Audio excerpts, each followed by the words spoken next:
अहोई अष्टमी व्रत कथा। पौराणिक कथा के अनुसार एक नगर में एक साहूकार और उसके साथ एलडी डहाके रहते थे। दिवाली से पहले साहूकार की पत्नी घर की लीपा पोती के लिए मिट्टी लेने खदान गई।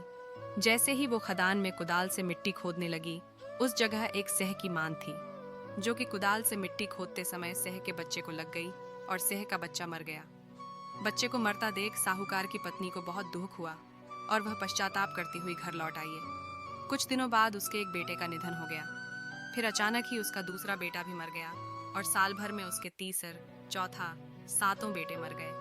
अपने बेटों के जाने के दुख में डूबी महिला ने अपने आस पड़ोस की महिलाओं को बताया कि उसने कभी भी जानबूझकर कोई पाप नहीं किया, लेकिन एक बार खदान में मिट्टी खोदते समय अनजाने में उससे एक सह के बच्चे की हत्या हो गई थी। उसके बाद से ही मेरे सातों पुत्रों की मृत्यु हो गई।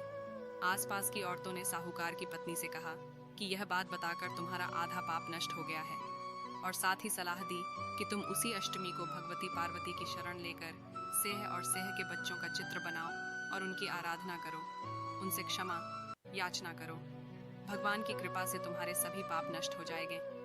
साहूकार की पत्नी ने ऐसा ही किया। कार्तिक मास की कृष्ण पक्ष की अष्टमी को उपवास और पूजा अर्चना की। इसके बाद वो हर साल नियमित रूप से ये व्रत रखने लगी, जिसके बाद से 7 पुत्रों की प्राप्ति हुई। अहोई अष्टमी की पूजन विधि। इस दिन सुबह सवेरे जल्दी उठ जाना चाहिए और नित्य कर्मों से निवृत्त होकर स्नान आदि कर लें। फिर 8 कोष्ठक की एक पुतली बनाई जाती है। इसे गोबर या चित्रांकन के द्वारा कपी डीढ़े पर बनाया जाता है। इसके बाद उसके बच्चों की आकृतियां भी बनाई जाती हैं। इस दिन माताएं अपने बच्चों के लिए पूरे दिन निर्जला व्रत रखती हैं। इसके बाद शाम को या प्रदोष काल में उनकी पूजा की जाती है। जिस करवे में करवा चौथ के दिन जल भरा जाता है, उसी में अहोई अष्टमी के दिन भी जल भरा जाता है। इसके बाद माता की शाम को पूरे विधि विधान के साथ पूजा की जाती है। माँ को फल, फूल और मिठाई का भोग लगाया जाता है। फिर तारों को करवे से अर्घ्य दिया जाता है। व्रत का समापन रात में किया जाता है। फिर अहोई माता की व्रत कथा सुनी जाती है। इसके बाद ही अन्न जल ग्रहण किया जाता है। दीपावली के दिन करवे के जल को पूरे घर में छिड़क दें।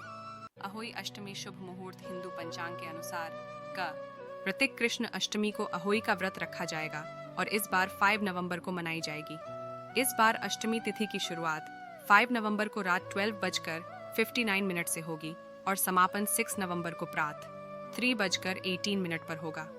अहोई अष्टमी पर शुभ योग मुहूर्त।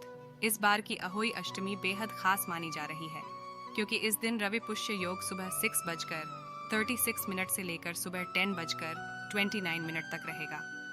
इस दिन सर्वार्थ सिद्धि योग सुबह 6:36 से लेकर सुबह 10:29 तक रहेगा।